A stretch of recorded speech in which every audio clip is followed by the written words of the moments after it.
Morning, everybody. Welcome to The Sweat, presented by DraftKings. Jesse Cofield to my right, Emerson Latzia to her left. Nice and snug, like on Christmas morning, sitting in a sweater next to the fire, having cookies and milk Santa. and opening presents. But today we're going to talk some sports. Yeah. Santa's favorite. Yeah. We're going to talk college bowl season, NBA best bets, NHL DFS plays, and the latest edition of Hidden Jewels. Very exciting. But first, here is our NFL panel. Hey, what's up, Steve Buchanan? Great to have you here. Pierce Dietrich is here. Is Jeff Ulrich here? Probably not yet. He had to drop his kids off at school. We'll see if he ends up making it. Whatever. We're going to do some price check, looking at Week 16 salaries. But real quick, what did you learn last night watching the Packers' victory over the Rams at frozen Lambeau?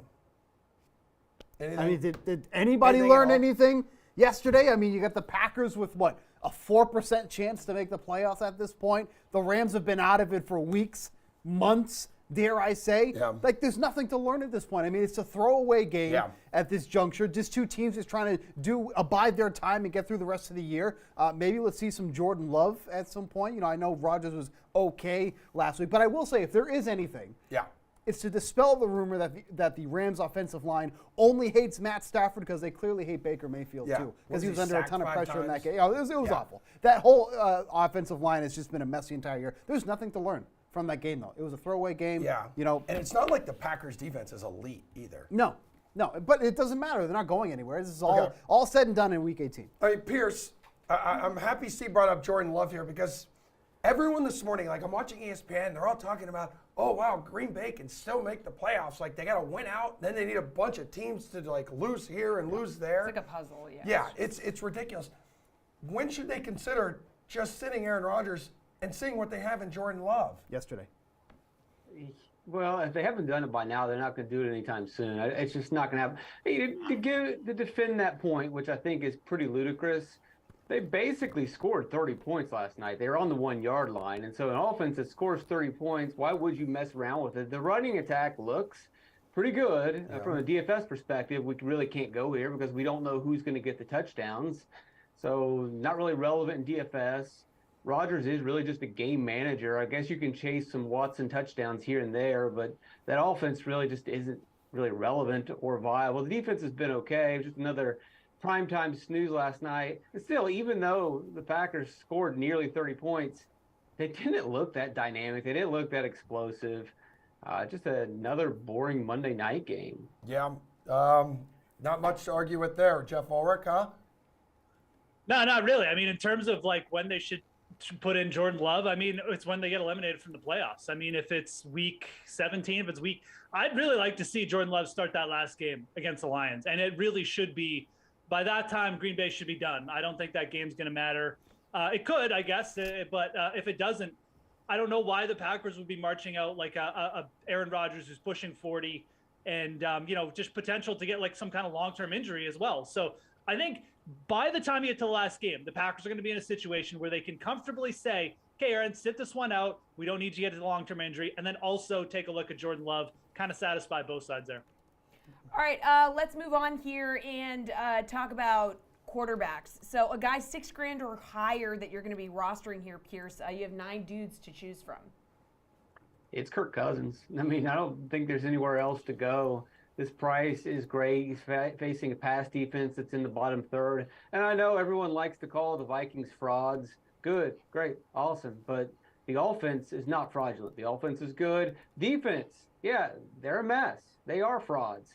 But we like that because that forces the offense to either play catch up, they get into shootouts. Even when the Vikings offense is rolling early in the game, which they weren't last week, but when they are, they can't let off the throttle because they know the defense is going to let whichever team they're facing come back into it. So you get tons of offense out of the Vikings, and the Giants aren't very good, but I'm sure the Giants are going to put points on the board and keep this thing competitive because that's what happens in Vikings games. So you get 4 quarters of Cousins just tossing the ball around at a relatively affordable price. All right, Jeff, what do you think? A very expensive quarterback that you feel like you need to roster. Yeah, I mean, I'll tell you one thing. Don't roster Deshaun Watson this week because if you haven't looked at the Cleveland forecast yet, you might want to do that. But again, much like last week with Jalen Hurts against Chicago, just take the easy out here. It's Josh Allen against Chicago. I mean, Chicago is bottom 5 in terms of defensive DVOA against the pass and the run. Justin Fields will probably do enough to stay in this game.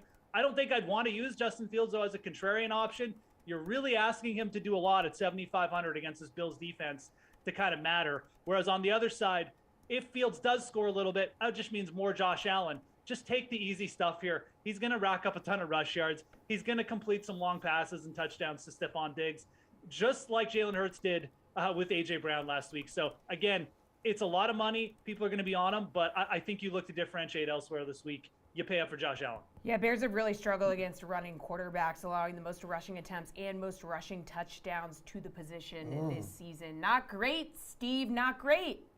Yeah, and I think that this is a week that you're going to want to pay down at quarterback. I think there's a lot of really solid options there at quarterback. If you are going to be paying up, Jeff's right there with Josh Allen at 8,500. I don't mind using Patrick Mahomes either at 8,400 going up against the Seattle Seahawks. I mean, he's averaging over 321 passing yards per game at this point. 9 times out of the 14 games that he's played, he's gone over 300 passing yards. You got the Chiefs as 9.5-point favorites. But just to my point there about some of the value guys that you have this week, I mean, there's some gross names that I'm going to say here, but this is going to be Christmas Eve. You're going to be distracted. The alcoholic beverages are going to be flowing. You're not going to matter once it gets there. Just don't have any wine on any white couches. That's the only thing you got to worry about. We are going back there on Christmas Day. Back to the scene of the crime. But you got Sam Darnold going against the Lions. You got Davis Mills going against the Tennessee Titans. Even Desmond Ridder going up against the Baltimore Ravens. There's a lot of guys that you can take at that low 5K range that can actually have some good outcomes this week. So I think Mahomes at 8,400, really any of those value guys. Yeah, for Sam Darnold, actually, Lions have allowed the most fantasy points per game to quarterbacks this season. Yep. So that's a good call. And Jeff, to your point about the weather, it is kind of crazy. So the current estimate for feels like temperature at kickoff for some of these games,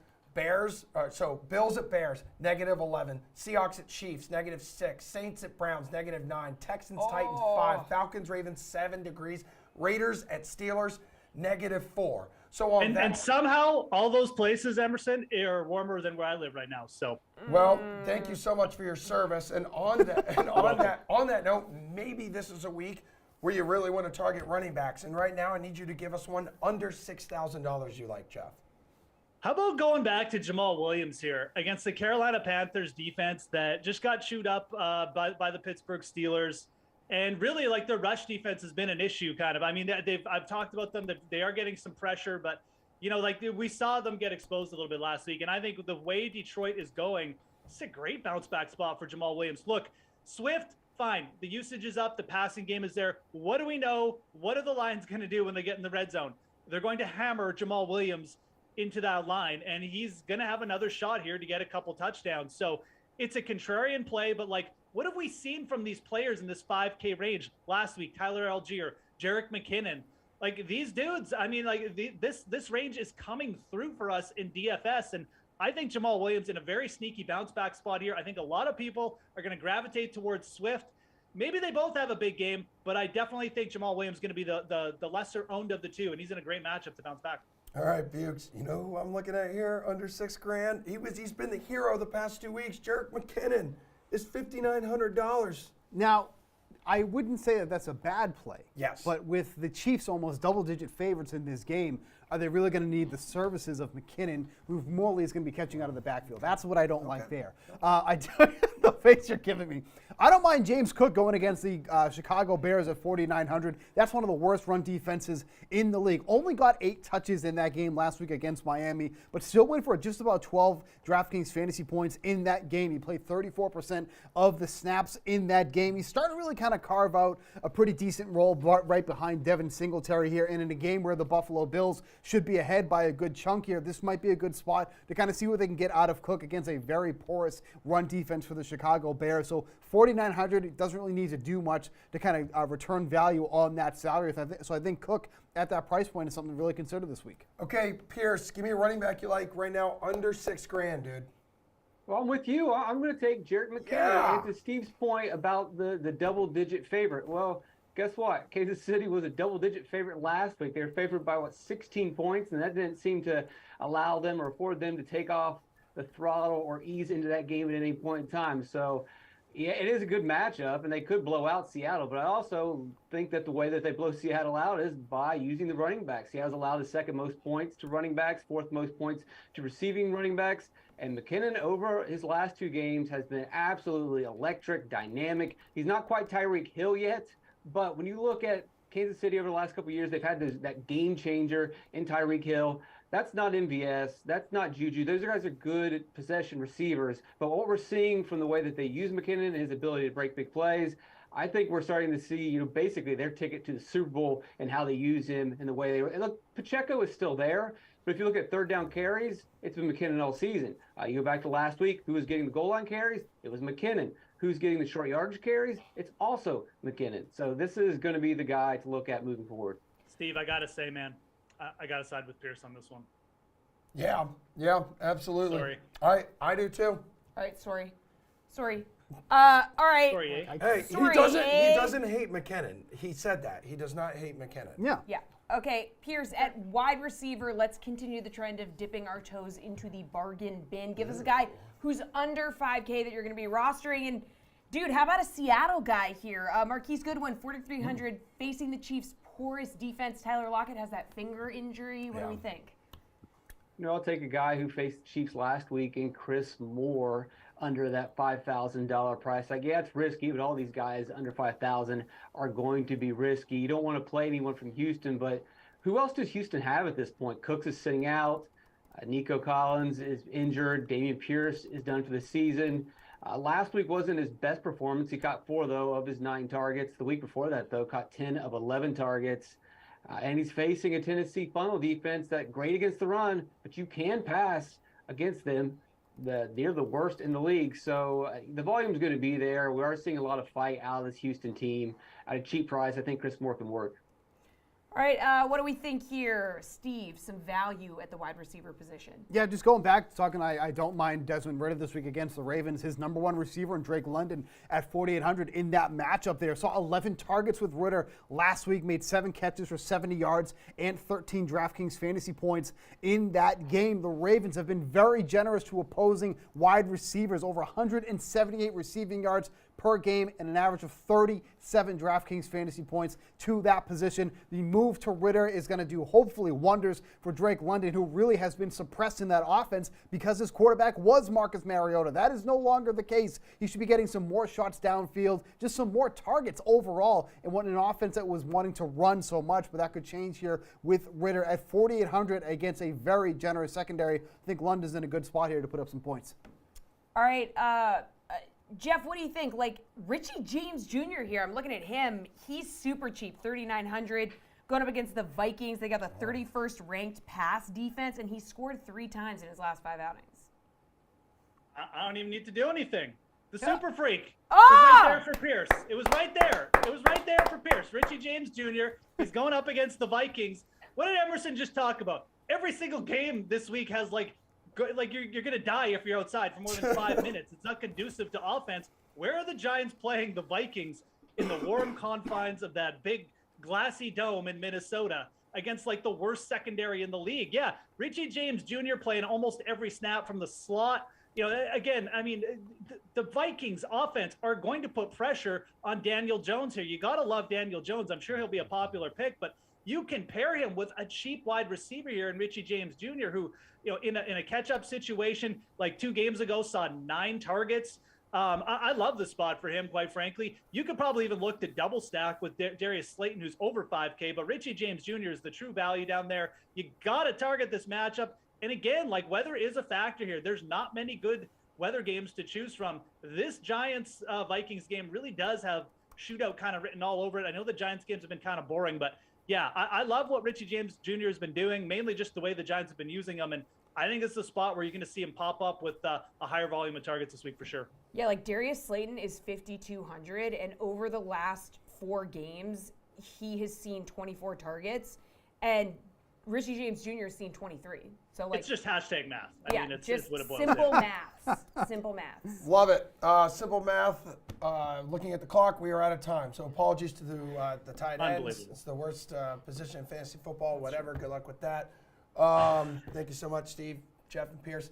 Here is part 3 of our college football bowl season preview, by the way, with Jules, Chinmay, and Colin. We'll be back to talk another sport after this. NBA.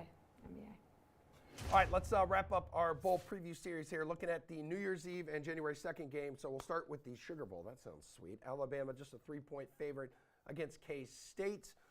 Who likes the upset here, Chinmay? K-State is an interesting team. They play hard. They've played well down the stretch of the season. They won Big 12 championship.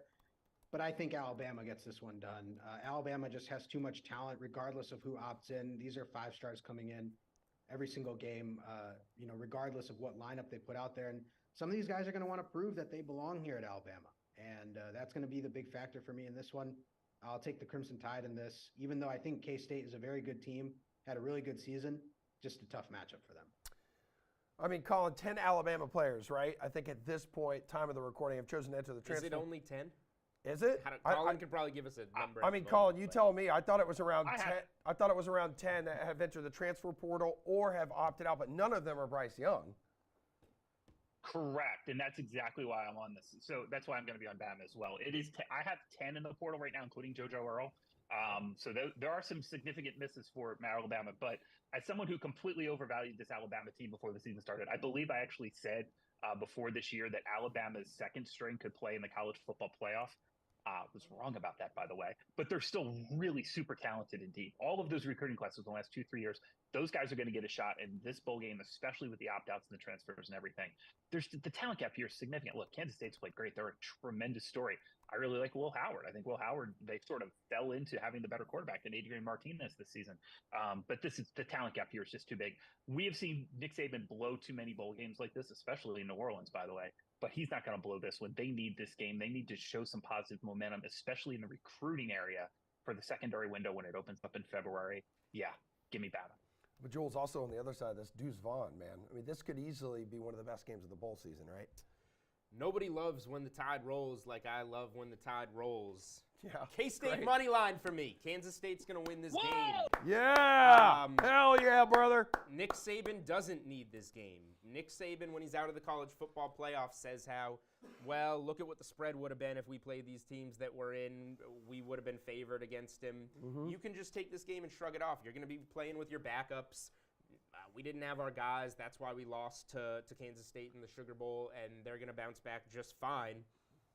This game means a lot to Kansas State. The Big 12 championship meant a lot to Kansas State, and they got it done. Now they get to play Alabama in the Sugar Bowl, and it's going to be starters versus backups. And I think the K-State starters are going to be good enough to win this game. We'll get to the playoffs here coming up, but Tulane was great all season. Got a little lucky against UCF, but whatever, sure. I guess they deserve a big-time bowl. And that's the Cotton Bowl, Colin, against USC, but just a 1.5-point spread against the Heisman Trophy winner and what could have been a playoff team. So how do you feel about this spread? So I'm going to go a little bit off the board here, and I'm break a little news here on this thing. Sources close to the USC program are telling me that we have not heard the last of the players that are not going to play in this game.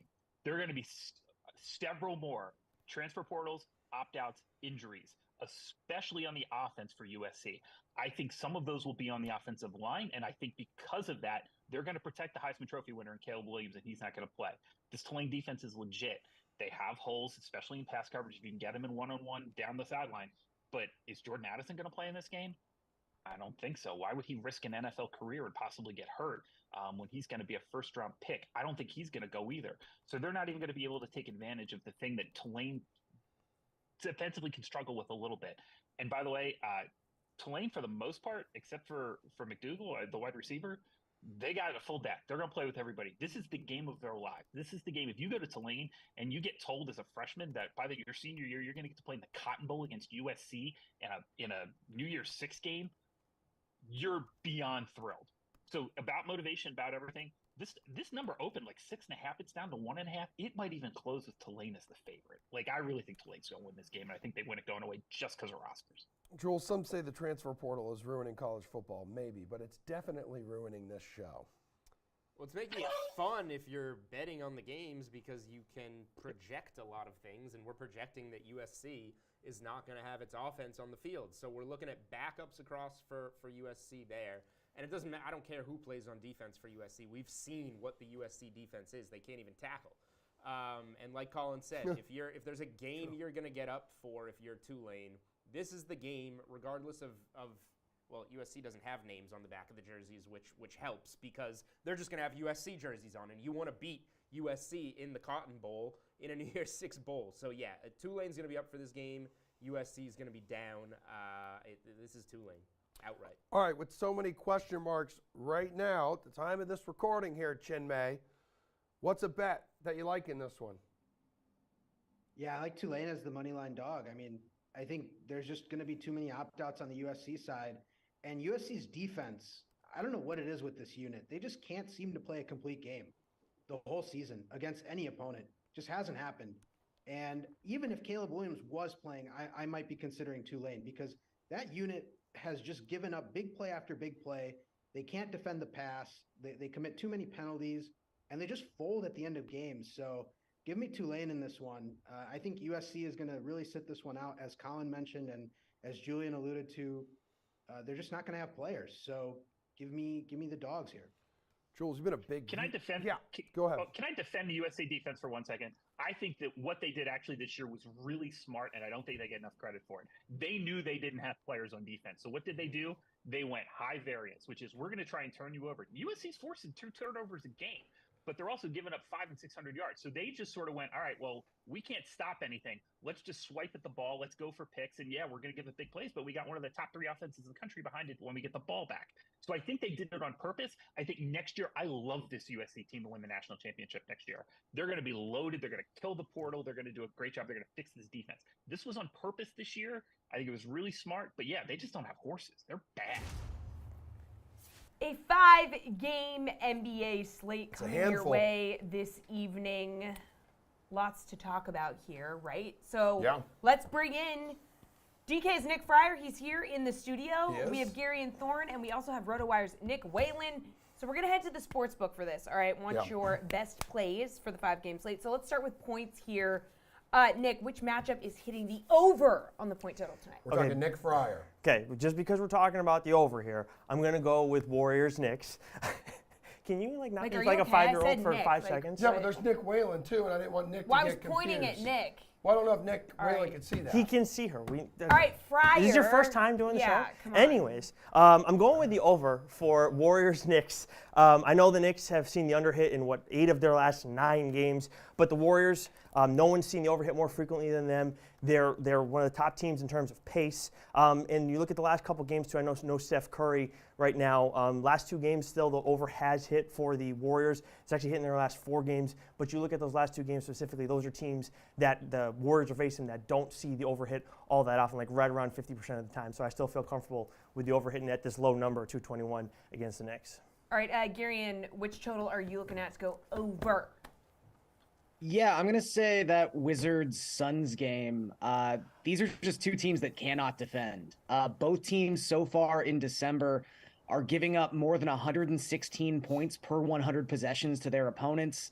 The Wizards operate at a pretty high pace. They're 9th in the NBA in pace so far in the month, where the Suns have also hit the over in 4 of their last 5 home games. And I really do think the big thing to think about with this particular total is seems like Devin Booker's going to play. We don't actually know that yet, but seems like he got last night off, first leg of a back-to-back, and that it's not overly serious. He's going to be available for this game. And if Booker plays, he's probably not going to score 58 points again, but he could definitely score like 35 to 40 against this really bad Wizards team. So I think this number gets over pretty easily. All right, Waylon, what do you think? Yeah, Wizards Suns is kind of what I was leaning toward as well. I mean, we just saw the Suns put up 130 last night without Devin Booker. Chris Paul basically played like a half in that game. So it is the second night of a back-to-back, but not a major workload on the front end. There is potentially a case for Memphis-Denver, 234. It's a big total. I recognize that. So big, in fact, that it might be an auto stay away. But Denver, 29th in defense in the month of December. Both of these teams are top 5 in offensive rating. They're top 10 in pace. Memphis, in fact, is 3rd in the league in pace in the month of December. We do have some injury situations to watch in Denver, but most importantly, Nikola Jokic is probable. So as long as he plays, the rest of it doesn't really matter all that much. Again, it's a high total. I actually like the Grizzlies team total a little bit better. That's been hanging around 117 at the DK Sportsbook. They've kind of been a little bit up and down of late, but some big numbers just in the last week. I mean, they put 142 on Milwaukee, 128 against Atlanta, a couple 120-pointers against Detroit and OKC. So especially if Denver has some injury attrition, I think this could be a big night for Memphis's offense specifically.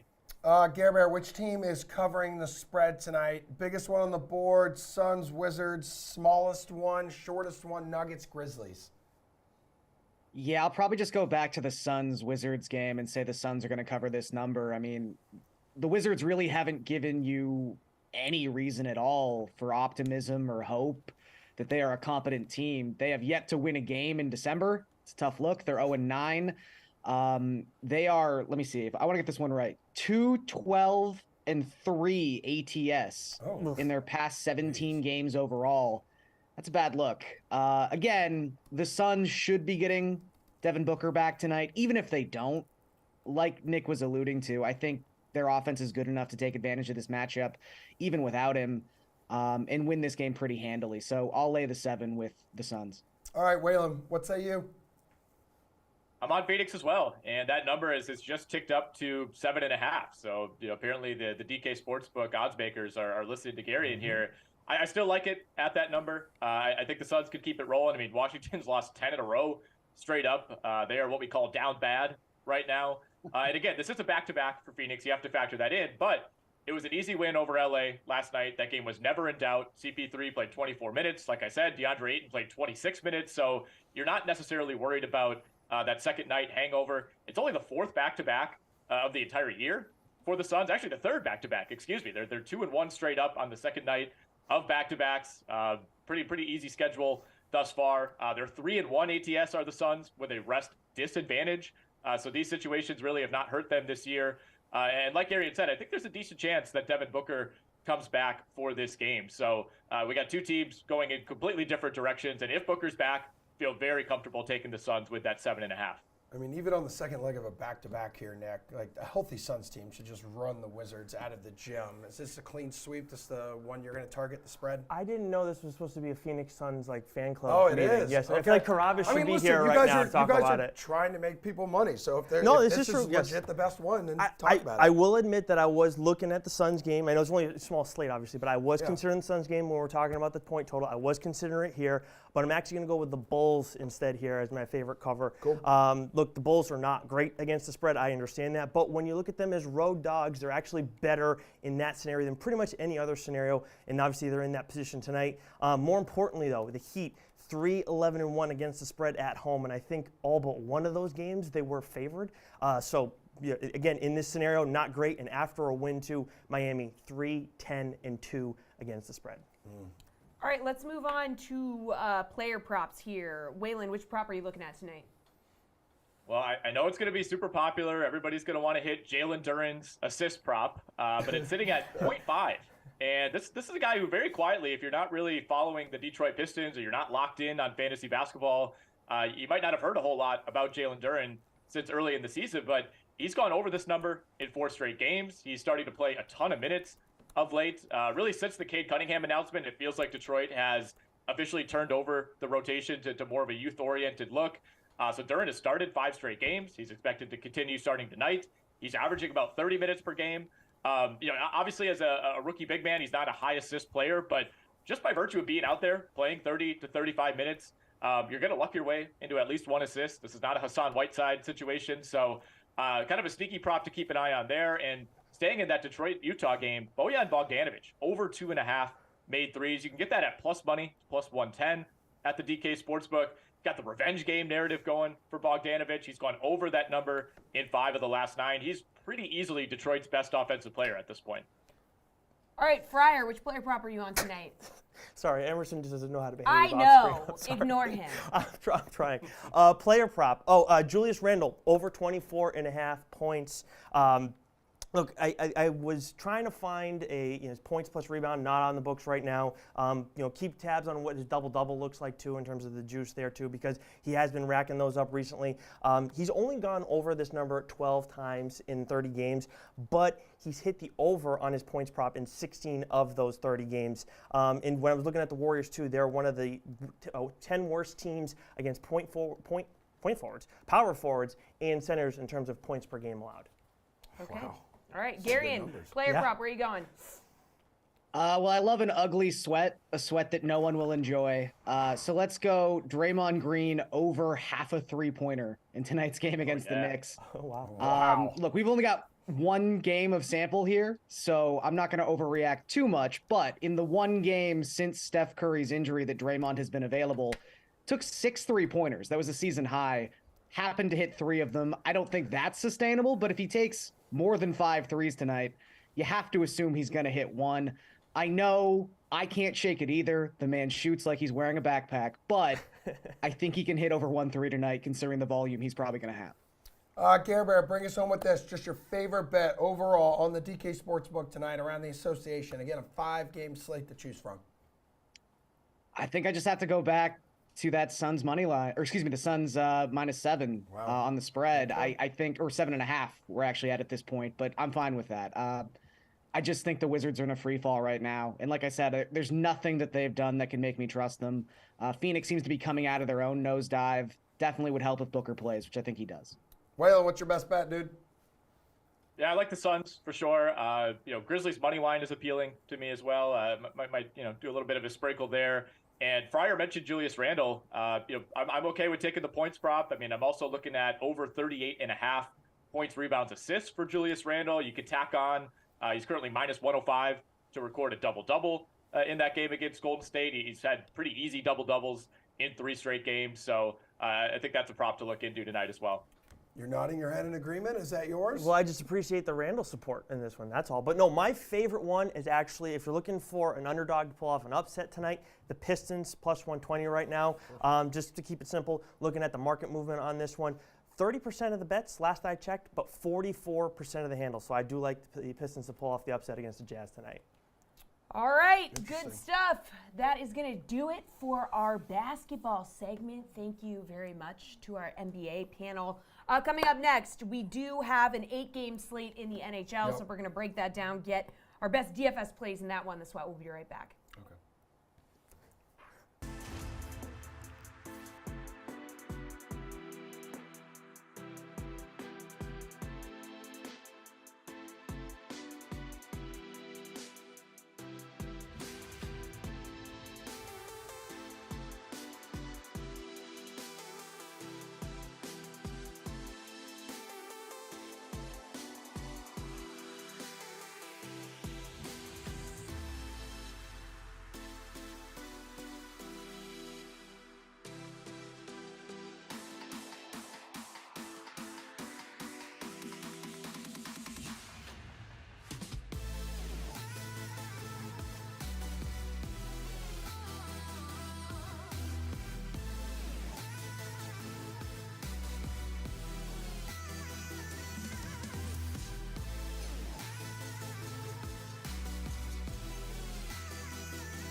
All right, we got 8 games now on the ice tonight, and our panel this morning, NHL.com's Anna Dua, RotoWire's Paul Bruno. We're going to do some NHL breakaway here, guy and gal, so rapid-fire DFS plays for each of the games on this slate. Let's talk about which one will be the best option for stacks, Anna. What do you like? I'm going to be an honorary resident of North Carolina by the end of this season because I got to go with the Carolina Hurricanes, who are playing at home against the New Jersey Devils. Either of those teams are great teams to stack, but I'm looking to stack the Hurricanes tonight. I mean, they're on an 11-game point streak. Everyone on this team is playing so well. Their offense, Brady Shea is a secondary defenseman who's taken the next step. He has points in 6 of his past 7 games with 4 goals in that span. I can talk enough about how great Andrei Svechnikov has been this season. He's playing on a line with Martin Necas. I love it when they play together. And Pyotr Kochetkov, my biggest flex of the season. I said he was going to be great heading into this year when he wasn't even guaranteed to be the top 2 goalies in Carolina, and he's made me look really smart. Hell yeah. What's up, Paul? Look, I looked at late games in Cali tonight for my best stack opportunities. In the Battle of Metropolitan LA, I like the Kings top line of Kopitar, Kempe, and Fiala, none of them over $6,000. They've combined for 31 goals and 51 assists so far this season. They face either a third-string goalie in Lucas Dostal or a struggling John Gibson, who may be returning from injury list tonight, as Anaheim brings their league worst goals against into this game. The Kings really don't want to lose to their crosstown rivals at home, and I don't think they will. All right, Paul, give me a forward worth rostering that's putting one in the net tonight. I look at the surging St. Louis Blues to find my guy. They've won 4 games in a row and have been led by Vladimir Tarasenko. This guy is a tank, and he's produced 9 points over his last 11 games played. The Kraken don't have anybody that's going to be able to match his physicality or his skill, for that matter, I think. So they won't be able to neutralize him. I don't have much faith in their starting goalie either. Martin Jones has been shelled in 4 of his last 5 starts. Tarasenko is going to cost $5,600 tonight. Anna, who's going top cheddar tonight? Shout out AJ because I'm going Evgeny Malkin playing against the Rangers. Specifically looking at him on the power play, though, tonight because since the start of this month, the Penguins have the 6th best power play percentage in the entire league, and Malkin has their most power play points with 15. He's on an 8-game point streak. I think he sees the back of the net tonight. All right, Anna, who's someone who's going to rack up a couple apples tonight? Now I'm agreeing with Paul. I'm taking a look at Kevin Fiala playing against the Anaheim Ducks. He leads them in points. He's a point-per-game player this year, 34 and 34, and has 25 assists. Leads them in that category as well, 4 assists in his past 5 games, and a great matchup for the Kings. Love it. Paul, who are you looking at? I like Johnny Huberdeau as one of the top playmaking forwards in the leagues. He's finally getting some traction in Calgary, looking comfortable in his new digs. I look at the road matchup against the Sharks tonight, as they are also among the worst teams in goals against average. He'll get plenty of time in the offensive end, and it'll cost only $5,300. That's a low price tag for a guy who had 115 last year. Speaking of low price tags, Paul, favorite value on tonight's NHL board is? Back to St. Louis I go because Tarasenko is expecting to have a big night. I'm going to add his line mate, Braden Shen, who's also on a bit of a heater and plays it physical as well. I think it's a mismatch for these guys waiting to happen. He's on a nice run, too, with 7 points in his last 8 games, and he only costs $4,000 right on the button. All right, Anna, save the people some money here. I mean, it's the holiday season. I already gave AJ a present, so I'm giving Paul a present now, too. And I'm going Connor Timmins of the Toronto Maple Leafs. He's on a 3-game point streak right now with 5 assists in the span. I really like him on that secondary power play playing with Rasmus Sandin. I think he could extend his point streak tonight, and he's only at 2,500. Anna, which defenseman do you think will score the most DFS points tonight? Just give me your favorite guy back there. It's got to be Josh Morrissey of the Winnipeg Jets. He's playing at home against the Ottawa Senators. He's been one of the biggest fantasy surprises so far this season and regular surprises so far this season. He's on a 9-game point streak, and he only has 2 games since the beginning of November without a point on the board. So I think he's going to keep it going. Paul, what direction are you going in here? Tampa's been without Mikhail Sergachev for a while, and in his absence, Victor Hedman's reclaimed the top power play quarterback role for the Tampa club, and tonight's an important game for them. They want to close the gap on the Maple Leafs. He always plays well against my favorite team. It's a tough road matchup, and I expect him to show up. It's going to be quite a race between these teams going down the wire, and I think Hedman's going to be front and center tonight and for the rest of the season for Tampa. $6,100 the price tag there. Paul, it's early, but any goalies you think in a good position to get a shutout tonight? Definitely. I'm going to the Winnipeg Jets. They're battling for first place in the Central Division with Dallas, and a big reason why is because of the stellar play and return to form of Connor Hellebuck. It's incredible for me to note that he's got a career best goals against average going so far this year, and nobody's really talking about him that much. He's also leading the league with 3 shutouts so far this season. He's going to cost $8,100 at home against the Senators, who are last in the Atlantic Division. Anna, what do you think? I like Connor Hellebuck, but I'm leaning towards a player who's maybe a bit overlooked, Carter Hart of the Philadelphia Flyers. He almost had a shutout last week against the New Jersey Devils, had a phenomenal performance in that game, 48 saves on 49 shots, and I'm choosing him because he's playing the Columbus Blue Jackets tonight. They're without Boone Jenner for 4 weeks out with an injury, and he's been a big part of that Blue Jackets team, so maybe Hart comes up with a shutout tonight. All right, you two are fantastic, but I can tease special little segment coming up later this week. Anna's going to be joining us in studio. She was here in town recently, checking out the sights and sounds of Boston ahead of the Winter Classic on January 2nd inside Fenway Park. So we're looking forward to that. And anything you would like to say about your time here in Boston, Anna? Love Boston. It's one of my favorite cities, and everyone should go check it out. There's so much to do. People are great. That had to sting a little bit with you being a New York City resident. Yeah. It's okay. And Toronto. Oh my God, double whammy. Yeah. Oh, that is a double whammy. Sheesh. All All right, right. one more segment to go. Yeah, let's do it. That's it for you guys. Thank you so much for being here. We're going to talk little college ball with Julian Edlow. Oh, Hidden Jewels. It's coming up next. Jeez Louise.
Julian Edlow is joining us for the final block of the show. I'm Jesse. He's Emerson. Like I said, Julian is here for Hidden Jewels. We love that. All right, so we're talking college basketball here. So your favorite DK Sportsbook plays around college hoops. Jules, we have a battle in the ACC tonight featuring two ranked, one-loss opponents. You got number 6 Virginia visiting number 22 Miami.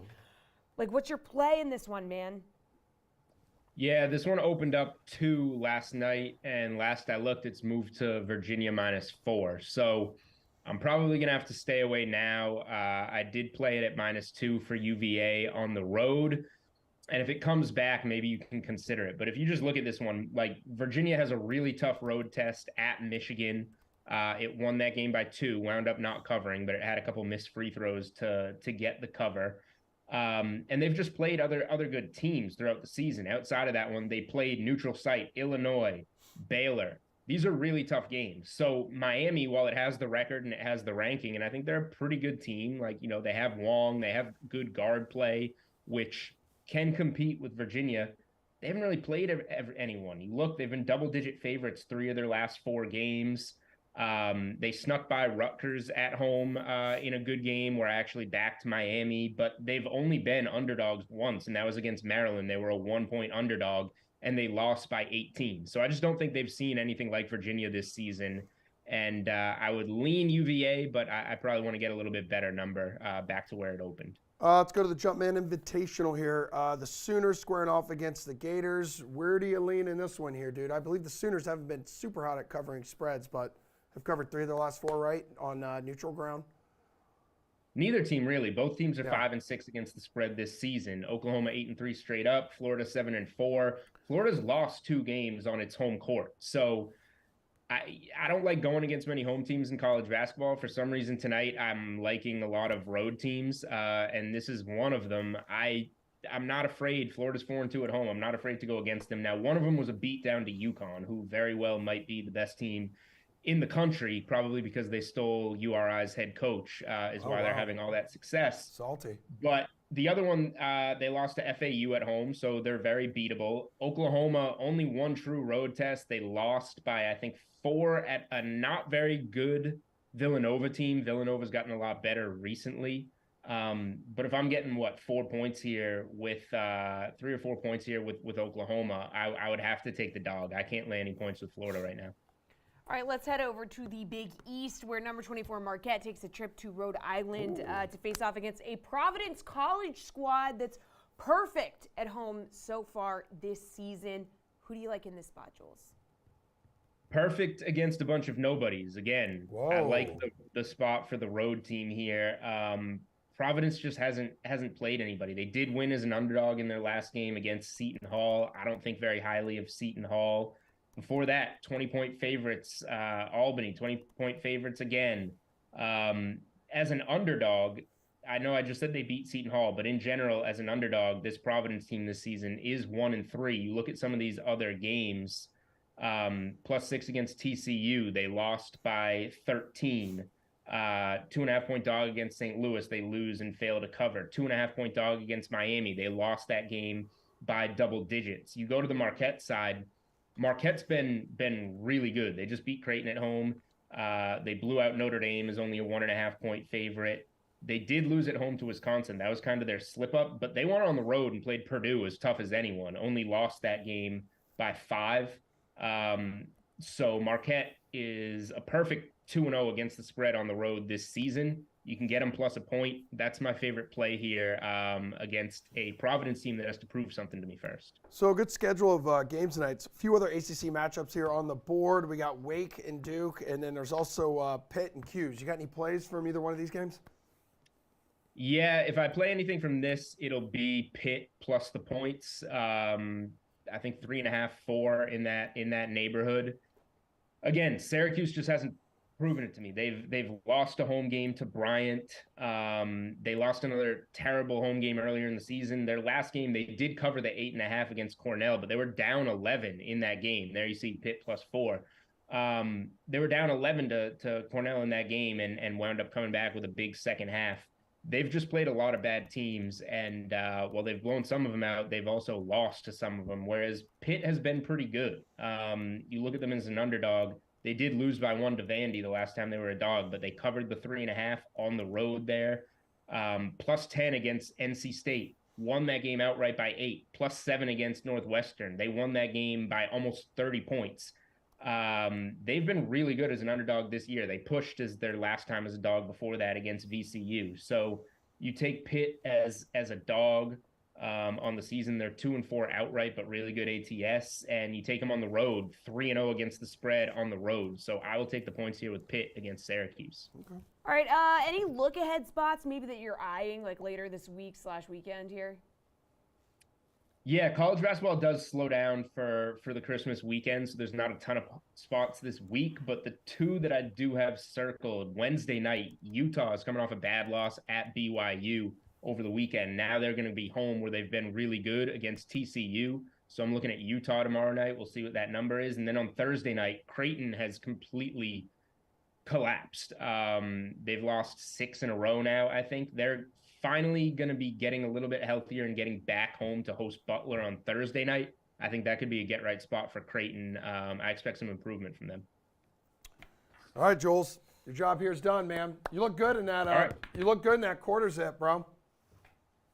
Thanks, man. I appreciate it. All right, well, have a great Christmas, and we'll see you around, okay? All right, that's I'll the see show. you on Thursday. That Okay, is awesome. the show, everybody. Thank you so much for tuning in to The Sweat. The show will be back tomorrow morning at 11 a.m., hosted by yours truly, Emerson That's true. Mazzia. Safe travels wherever you're going. Yeah, love it. All right. Thank you. Happy holidays.